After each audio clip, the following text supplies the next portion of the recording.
ntabwo yigeze ubona ayo mafaranga. Nk'igi bana ayo mafaranga ntabwo nayabonye. Twajya kuri muri baramubwira wa mugore we ibi bintu nibe koko uko rugereza ujyane wanyu ntabwo ari uko bubaka. Icyo cy'amafaranga rwose ibera naguje simbizi. Ntabwo ayo mafaranga sinyazi kuko nyazi nayemera. Niyumva koko iyo nzu yarubatswe 2023 kukaraba arabantu banyu bakiye. Icyo cy'amafaranga rwose ibera naguje simbizi. Ntabwo ayo mafaranga sinyazi kuko nyazi nayemera.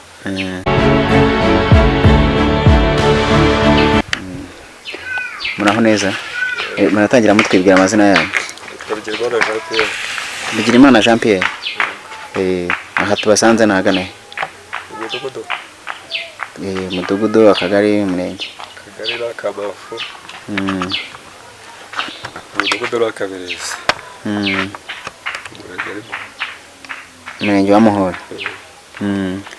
None se wenda mukora iki mu buzima busanzwe? Turahinga. Ibyo bibatunze. Ubuzima bwano buhagaze gute?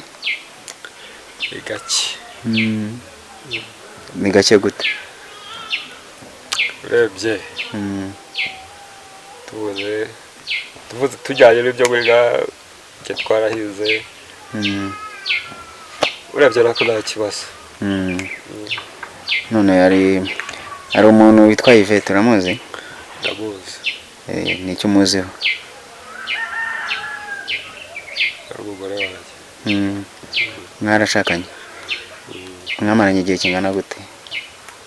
Imyaka itarenze 4.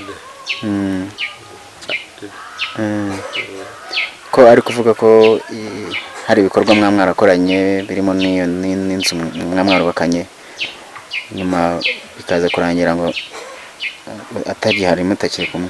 Koko iyo nzu nibyo koko na amafaranga yagujije ngo mwarimu sako muri banki arangije mu yubaka ino nzu. Uravuga iki? Icyo cy'amafaranga rwose ibera naguje simbizi. Ntabwo ayo mafaranga sinyazi kuko nyazi nayemera. Inzu yo yayibakiye. Ahubwo akabwiye yayagurije ntaje rigiye inzu yagera yubakiye. Zagera batse mu kwa 2024. Hanyuma amafaranga avuga ko yagujije ryari? Ntabwo mbeze muramubaza we rumvisha avuga ngo kubyo rubisha kuri radio. Yaguje 2023.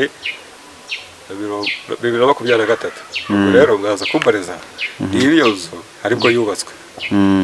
Cyangwa amafaranga ngo yakoreshejwe nakoresheje kubutiriza. Niyumva koko iyo nzu yarubatswe 2023 kukaraba arabantu banyu bakiye. Ariko kavuga nyine ko amafaranga yatse muri banki mu bana ntabwo yigeze ubona ayo mafaranga. Nk'igi bana ayo mafaranga ntabwo nayabonye. Kavuga ko afite abahamya. Azabazana. Wabonye ko nakora ayo mafaranga azabazana. None se nta hantu wende mwaragiye nk'ikirego cyanyu mwakigejeje cyangwa we yabarakigejeje? Jewe uyu mugore iki kirego yakigejeje kuri REB. Kuri REB turagenda ari naho hantu yavugaga ngo yaguze. Iyo ko ndabyibura yarayiguze byumva ngo yari iwabo. Agura ntezo zose zigiwabo. Twajya kuri REB muri baramubwira wa mugore we ibi bintu nibe koko uko rugereza ujyane wanyu ntabwo ari uko bubaka. Icyo ngicyo REB barazarabwira ngo nibe hari ibintu byo ufite icyo gihe ntabwo twabonaga yabaga uko